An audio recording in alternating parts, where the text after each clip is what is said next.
আমের সিজনে যেরকম আমের আচারটা সবাই পছন্দ করে, সেরকম মুড়ি দিয়ে আম তেল স্বর্গের মতো লাগে।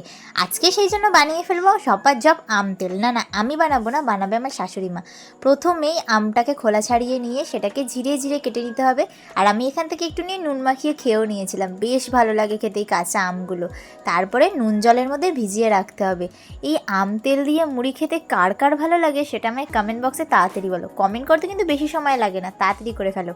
তারপরে আমটাকে নুন মাখিয়ে এরকম রোদ্দুরে রেখে দেবে, নিচে একটা পাত্র দেবে, নাহলে সব জল নিচে পড়ে যাবে আর দাগ হয়ে যাবে। তারপরে সেটাকে হলুদ মাখিয়ে এরকম দুটো আলাদা আলাদা বাটিতে বা থালাতে রেখে দেবে, যাতে একটু ভালো করে রোদ পায়। তারপরে লঙ্কা আর সর্ষে সেটাকে রোদ্দুরে দেবে, যাতে একটু মচমচে হতে পারে। তারপরে একটু জিরে অ্যাড করে নিয়ে সেই সমস্ত কিছুকে একসাথে ভালো করে গুঁড়িয়ে নেবে।